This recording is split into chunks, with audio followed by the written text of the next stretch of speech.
Saudara, seringkali kita itu mengalami kesulitan menjadi orang Kristen karena konsep kita dengan Tuhan kita itu memakai konsep agamawi. Nah, itu yang buat kita nggak bisa nyambung dengan dia. Saudara, kalau konsep agamawi yang kita pakai hubungan kita dengan Bapa di surga, maka yang muncul cuma peraturan, hukum. Jangan begini, jangan begitu. Nah, padahal hubungan dia dengan kita itu hubungan sahabat. Ya. Kita lihat dulu Yohanes 15 ayat 15. Coba salah seorang saudara membaca Yohanes 15 ayat yang ke-15. Nah, tidak ada agama apapun di dunia yang Tuhannya ngomong seperti ini. Salah seorang boleh baca ayat itu. Aku tidak menyebut kamu lagi hamba, sebab hamba tidak tahu apa yang diperbuat oleh tuannya. Ya. Tetapi aku menyebut kamu sahabat, karena aku telah memberitahukan kepada kamu segala sesuatu yang telah aku dengar dari Bapa-Ku. Ya. Maaf saudara, saya cuma cerita. Perhatikan orang beragama apa saja. Itu kalau jumpa dengan Tuhannya, menyembah bukan? Tidak salah menyembah. Tapi penuh rasa takut. Waduh, kalau aku salah nanti dihukum. Jadi hubungannya itu selalu hubungan hormat. Lagi sekali tidak salah. Tapi dengan Bapa di surga, lihat apa yang Tuhan Yesus katakan. Aku nggak nyebut lagi kamu hamba. Semua orang beragama apa saja di dunia kalau berdoa selalu bilang, kami hambamu. Kenapa berkata hamba? Ya karena merendahkan diri. Tapi jam-jam terakhir sebelum Tuhan Yesus masuk ke Getsemani lalu ditangkap malam itu, dia ngomong ini.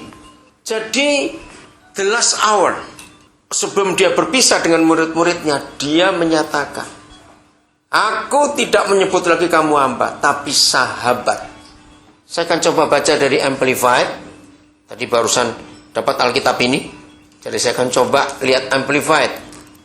Yohanes 15 ayat 15. I do not call you servants, dalam kurung slaves, any longer. For the servant does not know what his master is doing or working out. But I have called you my friends. Mari kita jujur, ya. Tapi nggak usah jawab lewat mulut, dalam hati saja. Sampai detik ini ya, jujur di hati saudara masing-masing menganggap Tuhan itu siapa? Nggak usah jawab. Kalau saudara sampai detik ini belum pernah merasa dia itu temanku, sahabatku, berarti saudara belum jadi Kristen. Hubungannya masih jauh. Bisa ngerti nggak maksud ini? Sahabat, teman. Jadi saudara nggak perlu takut kalau itu teman. Beda tidak? Ya. Kalau saudara kenal seorang pejabat, ya kita harus menghormati dia waktu dia lagi tugas. Kalau dia lagi on duty, kita harus hormat karena dia pejabat. Ya. Tapi di luar jam tugas, kalau kita temannya pejabat itu, beda nggak cara hubungan kita? Nah, seperti itu dengan Tuhan. Ada waktunya kita betul-betul menghormati dia karena memang dia Tuhan. Tapi ada waktunya juga kita bisa sewaktu-waktu untuk datang kepada dia tanpa takut. Mengapa Tuhan Yesus menyebutkan kita adalah sahabatnya? Ada satu hal penting di kalimat terakhir. Coba bacakan lagi. Tadi Tony yang baca ya, kalimat terakhirnya di ayat 15 itu. Mengapa dia menyebut kita sahabat? Karena apa? Ini penting sekali. Karena aku telah memberitahukan kepada kamu segala sesuatu yang telah kudengar dari Bapa. Renungkan kata itu. Apa artinya waktu Tuhan Yesus berkata, aku nyebut kamu sahabat, bukan lagi hamba? Karena aku telah memberitahukan, ya telah, kepadamu apa saja yang aku dengar dari Bapakku. Artinya apa, saudara? Enggak ada yang ditutup-tutupi. Tidak ada rahasia lagi. Semua tahu. Kalau sahabat kan begitu. Apa bedanya teman dan sahabat? Ya. Apa bedanya teman dan sahabat? Bedanya adalah kalau teman boleh datang sewaktu-waktu ke rumah. Tapi kalau sahabat nggak cuma datang ke rumah, kita izinkan dia masuk ke kamar kita. Beda tidak? Teman dengan sahabat itu.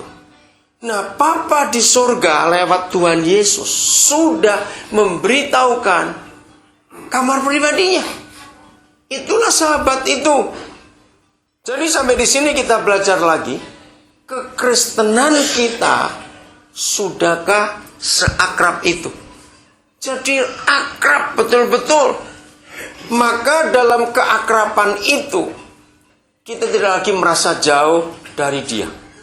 Oke, 1 Korintus 2 ayat yang ke-10.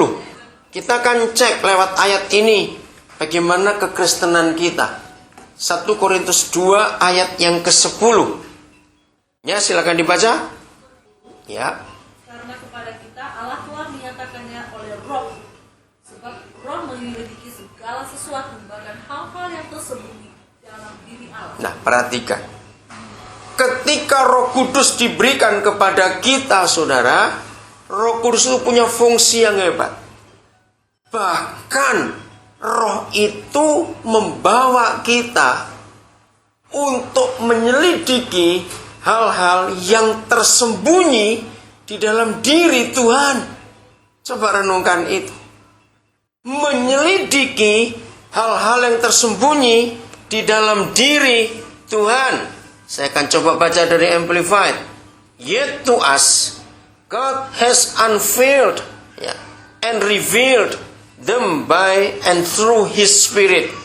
For the Holy Spirit searches diligently, exploring and examining everything, even, nah ini kata ini penting, even sounding the profound and bottomless things of God. Bayangkan saudara.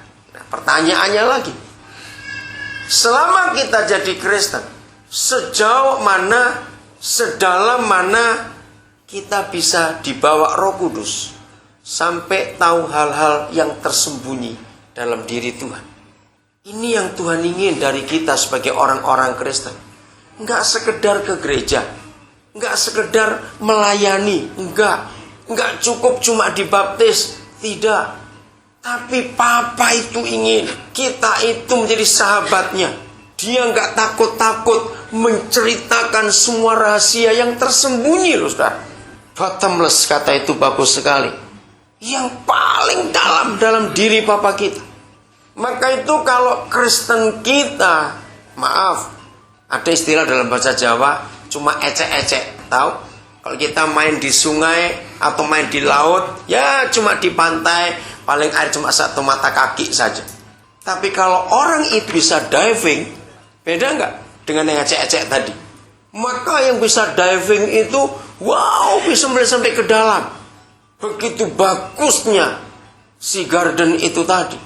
Tapi yang cuma ecek-ecek di pinggir saja, dia nggak bisa lihat apa-apa yang di dalam situ. Nah, maka itu sekian waktu kita menjadi Kristen, sudah berapa dalam kita punya relationship with Him, keakraban itu.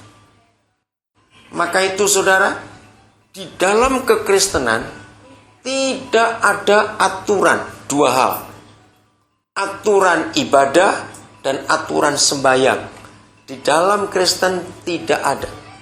Di semua agama, dengar ya, di semua religion di dunia ini, 2 hal ini harus. Ritual itu diatur begitu ketat, sampai caranya, pakaiannya, ucapannya, apa saja yang dipersembahkan itu diatur. Sudah baku, tidak boleh dirubah sama sekali. Bahkan jamnya untuk sembahyang ada jamnya semuanya. Sudah precise, sudah baku, ketat sekali. Nah, dengan Tuhan kita tidak ada itu. Alkitab ini tidak menulis 1 pun ayat. Bagaimana cara kita beribadah? Bagaimana cara kita berdoa? Di Alkitab tidak ada. Karena apa? Karena